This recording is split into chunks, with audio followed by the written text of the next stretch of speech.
بسم اللہ الرحمن الرحیم۔ میں اگر سوختہ ساما ہوں تو یہ روز سیاہ خود دکھایا ہے میرے گھر کے چراغاں نے مجھے۔ معزز سامعین گرامی قدر، ایک عرصے سے بہت سے ساتھی مجھے یہ کہہ رہے تھے کہ ملکی سیاسی حالات کے اوپر کچھ کمنٹ کریں۔ بنیادی طور پہ رمضان کا عظیم الشان مہینہ شروع ہو چکا تھا، جس کی وجہ سے میں نے یہی مناسب سمجھا کہ اس حوالے سے کمنٹ رمضان کے بعد ہی کیا جائے۔ لیکن اب بات یہ ہے کہ آخری عشرہ شروع ہونے والا ہے۔ یہ آخری عشرہ فضائل و مناقب کے اعتبار سے اس قدر قیمتی ہے کہ اگر ایک رات کو آج کل جو حالات ہیں 8-9 گھنٹے پہ ڈیوائڈ کیا جائے تو ایک ایک گھنٹہ 10-10 سال کے برابر ہے، اور ایک ایک منٹ جس کی قدر و قیمت اسلامی شرعی طور کے اوپر 2-2 ماہ سے زیادہ ہے، تو کیا ہم وہ گھنٹے اور وہ منٹس اور وہ وقت فضول لغویات میں گزار دیں گے؟ پہلے ہی اس مرتبہ رمضان میں سیاسی افراتفری کی وجہ سے بہت سا وقت لوگوں نے ضائع کیا، اور میں یہ خان صاحب سے اب تو خیر شاید وقت گزر گیا ہے، یہ اپیل کرنا چاہتا ہوں اور تمام سیاسی جماعتوں سے کہ آپ کا یہ رائٹ ہے احتجاج کرنا، لیکن آپ کو کم از کم اسلامی شعار اور اس مہینے کے تقدس کا خیال ضرور رکھنا چاہیے تھا۔ کیا فرق پڑتا تھا اگر یہ احتجاجات رمضان کے بعد ٹرانسفر کر دیے جاتے؟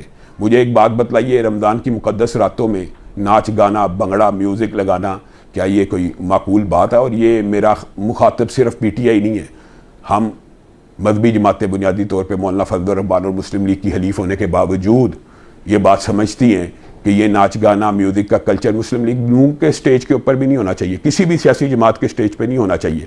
اور میں پوری قوم سے یہ اپیل کرنا چاہتا ہوں کہ آپ جو پی ٹی آئی کے بندے بھی ہیں ان کو بھی اس بات کے اوپر غور و خوض کرنا چاہیے۔ مذہب تو ہمارا اسلام ہے، اور سیاسی اختلاف ایسا نہیں ہوتا کہ ایک دوسرے کے ساتھ سیاسی اختلاف ہو تو ایک دوسرے کے اوپر کفر کے فتوے لگ جائیں، یا اگر کوئی خان صاحب کا حامی نہیں ہے تو وہ بے ایمان ہے، یا کوئی اگر خان صاحب کے خلاف ہے تو وہ بے ایمان ہے۔ اس طرح کا جو کلچر ہے فاشزم کا اور فاشسٹ سوچ کا، اس کی بھی بیخ کنی آپ لوگوں نے ہی کرنی ہے۔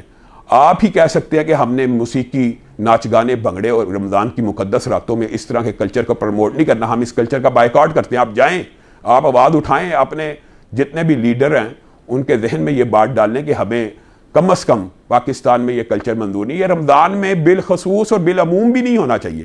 اور دوسری بات یہ ہے کہ خواہ مخواہ کسی سیاسی مخالفت کی وجہ سے ایک دوسرے کو معتوب کرنا، لعن طعن کرنا، یہ کلچر جو پاکستان کے اندر پروموٹ کیا جا رہا ہے، یہ بہت زیادہ افسوسناک بات ہے، اور اس کی بیخبری بھی کرنی چاہیے۔ اگر ہم یہ سمجھتے ہیں کہ خان صاحب اسلاموفوبیا کے ہیرو نہیں ہیں، ہم یہ سمجھتے ہیں اسلاموفوبیا کی بجائے انہوں نے اسلام دشمنی کے فیصلے کیے ہیں، ہمارا یہ سیاسی اختلاف ہے، آپ ان کو اسلاموفوبیا کے خلاف بہت بڑا لیڈر مانتے ہیں، ہم سمجھتے ہیں انہوں نے آسیہ ملونہ کو فرار کروایا، انہوں نے فرانس کے ساتھ احتجاج کرنے کی بجائے اپنے ملک کے اندر چوک یتیم خانہ میں 34 افراد کو شہید کروایا۔ وہ جو فرانس کو ایک مراسلہ نہیں تھما سکے، کیا آپ کا خیال ہے وہ پورے مغرب کے خلاف جنگ لڑے؟ یہ ایک ہمارا پولیٹیکل ویو ہے، ہمارا ایک ذاتی رائے ہے۔ ہم یہ سمجھتے ہیں کہ خان صاحب نے اسلام آباد میں توحید مسجد کو گرا دیا، مندر بنانے کی کوشش کی، کرتارپور بنایا، قادیانیوں کو پیسج دیے، عاطف میاں قادیانی کو یہاں پہ تعیناتی کی، عبدالشکور قادیانی کو امریکہ بھیجا۔ یہ ہماری آبزرویشن ہے، یہ ہماری رائے ہے۔ ان کے دائیں بائیں زلفی بخاری اور مبشر زیدی اور فواد چودھری جیسے لوگوں نے انہیں جس قسم کا نقصان پہنچایا ہے، وہ خان صاحب شاید صدیوں اس کا مداوع نہیں کر سکیں گے۔ اتنی نہ بڑا پاکی دامہ کی حقائق، دامن کو ذرا دیکھ، ذرا بند قبا دیکھ۔ ہاں صاحب، آپ اپنے آپ کو اسلاموفوبیا کے خلاف لیڈر مانتے ہیں، ہم یہ سمجھتے ہیں آپ نے پاکستان کے اندر علماء پہ، مولویوں پہ، دین کے اداروں پہ سختی کی ہے اور ان کے خلاف پرچے کاٹے ہیں اور ایف آئی آریں کی ہیں۔ آپ نے علماء کے ساتھ کس قدر رابطہ رکھا ہے؟ ہماری تو خواہش ہے کہ کاش آپ صرف کسی عالم سے یہی مسئلہ پوچھ لیں، صرف یہی مسئلہ پوچھ لیں کہ کیا کسی مسلمان کے بچے کسی ایسی عورت کے گھر میں یا ایسے مذہب کے گھر میں پال سکتا ہے کہ جس سے پہلے اسلام قبول کیا؟ مرتد عورت کے گھر میں یا یہودی عورت کے گھر میں تو چلو اہل کتاب بنتے ہیں، آپ کے اپنے بچے کہاں پہ پل رہے ہیں؟ ہاں صاحب، آپ نے کسی عالم سے کبھی یہ مسئلہ پوچھا بھی ہے؟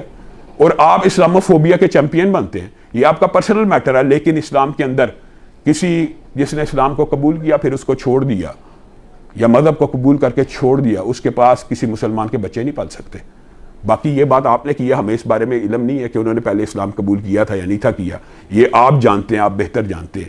لیکن ہم یہ ضرور کہنا چاہتے ہیں کہ کم از کم رمضان کے تقدس کا خیال کیجیے، کم از کم رمضان کو معاف کر دیجئے، کم از کم رمضان کی مقدس راتوں میں ناچ گانے بھنگڑوں سے اجتناب کیجئے۔ اور میرا پاکستان کی قوم کے نام بھی یہی پیغام ہے کہ یہ جو 10 راتیں آ رہی ہیں، اللہ کے لیے ان 8 گھنٹوں 9 گھنٹوں کے اندر. اور یہ بھی نہ پوچھئے کہ لیلۃ القدر کون سی رات میں ہوتی ہے. یہ 10 راتیں، 10 کی 10 راتوں میں نیکی کے اعمال کریں، صدقہ کریں، خیرات کریں، وظائف پڑھیں، سپارے پڑھیں، اور انشاءاللہ رات کے دروس کے اندر آپ کے سامنے ان کے فضائل و مناقب بیان کریں گے. وآخر دعوانا ان الحمدللہ رب العالمین.